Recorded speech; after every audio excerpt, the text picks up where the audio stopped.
Hey, what's happening, YouTube buyers and sellers? Chris Bevington here. I'm a local Phoenix area realtor. Thanks for swinging by the channel. Today I want to talk a little bit about something different because a lot of the content here is maybe going to be a little bit helpful and informative, sometimes silly, but also I want it to be a little bit personal because I do pride myself in building relationships with people. I get really involved in their lives, obviously helping them with one of the largest financial transactions of their lifetime. You definitely get involved, sometimes a little bit more than you would have liked, but a lot of times you're going to see stuff on this channel or other real estate pages or other real estate accounts, kind of just bragging about ourselves, kind of selling ourselves, celebrating our wins and wins that we've had with our clients. And rightfully so, obviously, right? I mean, we want to get out there. We want to market ourselves. We want to tell everybody how great of a job we're doing and reassure you that if you choose me or whichever, realtor that you're looking or watching, that we're going to do a great job, right? And then the reason I want to kind of post this video is because my philosophy is a little bit different than some realtors that you may have met or may know or may have seen on TV. And unfortunately, this business and this profession has gotten kind of a bad rap in terms of just the general sentiment and feeling toward realtors and real estate agents and maybe the whole real estate profession, honestly. So looking at us as, like sleazy used car salesmen or lawyers or, somewhere along those lines, not really highly regarded in terms of some of our moral and ethical decisions, I guess you would say. But if you set aside your opinion really quick and just listen to some of the things that I see myself doing as a realtor, some of the reasons that I have found success, and a lot of the reasons why I enjoy this business and I can see myself doing this for a really long time. And it's not because of the glitz and the glam that you might have seen on Bravo or, seeing on other TV shows, other real estate channels where they're just out there selling these big fancy homes and making these huge paychecks and driving these fancy cars. Or on the flip side, saying that we're overpaid and that we don't really work hard, we don't really earn our business or our paychecks or reputations or whatever, and that you'd probably be better off doing our job without our help.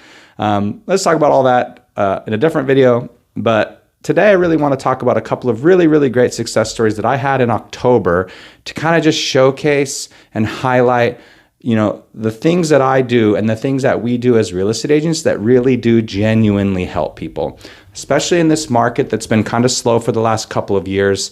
We've touched on it in some other videos that there's not just this huge frenzy, this huge demand, this huge motivation or urgency on either the buy side or the sell side.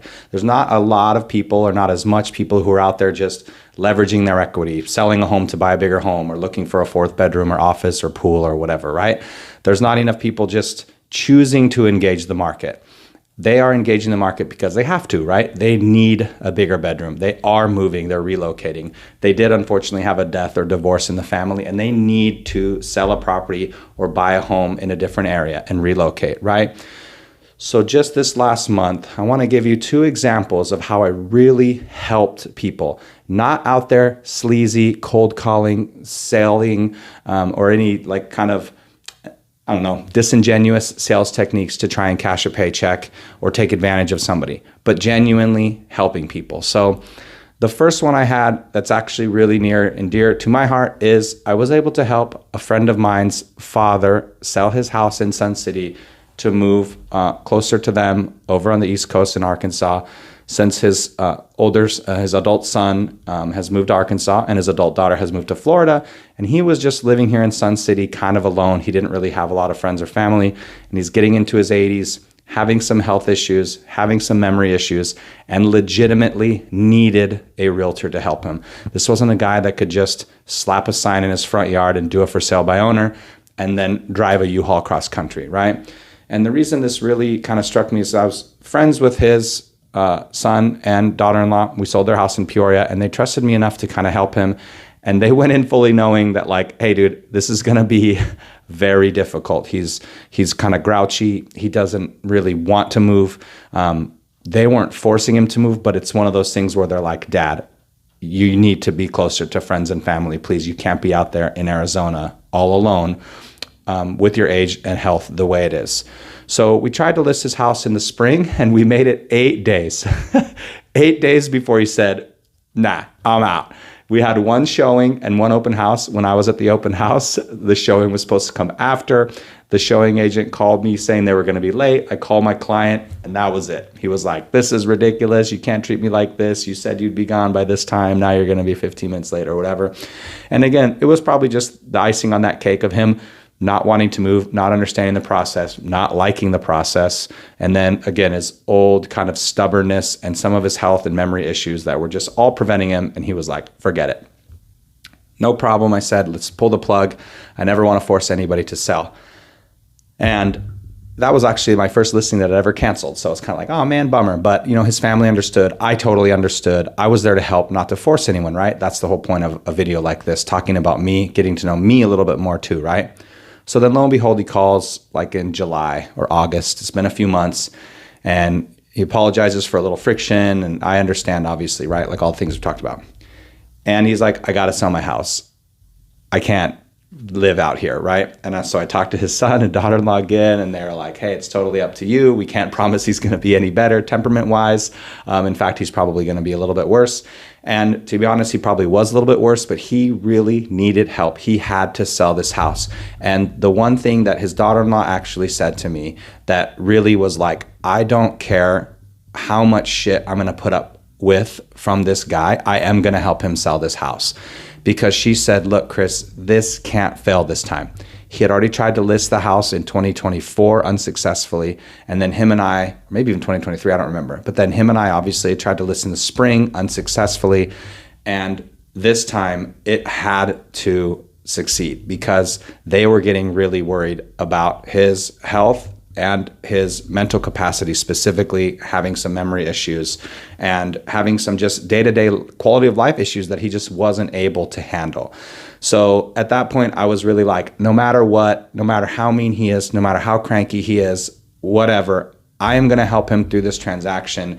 And luckily, his daughter and son ended up coming out here to kind of help me guide him through the whole process, because oftentimes he was just very stubborn, very like, I'm drawing a line. I'm absolutely not doing this, arguing and being combative about certain things that we could not change, like not me forcing certain issues or telling him to do one thing or another, just definitive things that I could not change.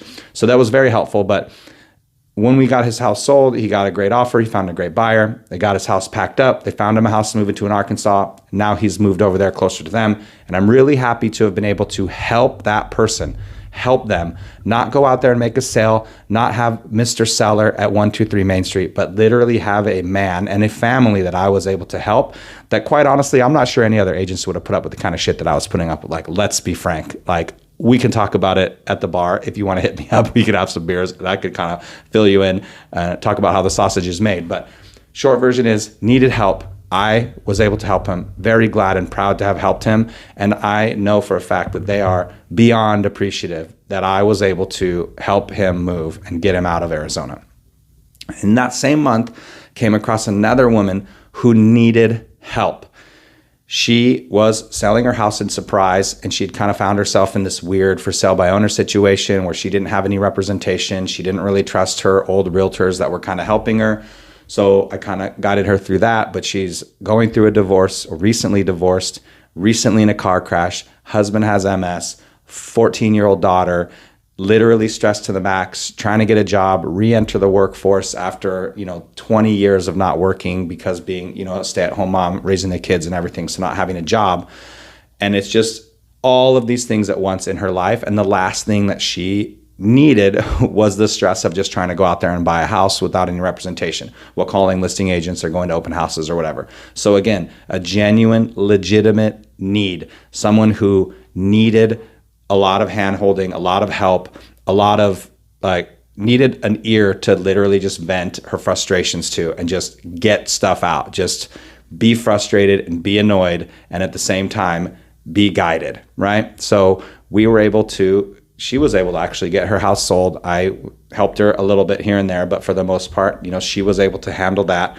Her and her ex-husband got that house in Surprise sold, and I was able to get her and her daughter into a new home to kind of start this next chapter in their lives. And that, again, made me feel really happy, because difficult transactions don't mean that we can just abandon our clients, who in my case, a lot of times become my friends, right?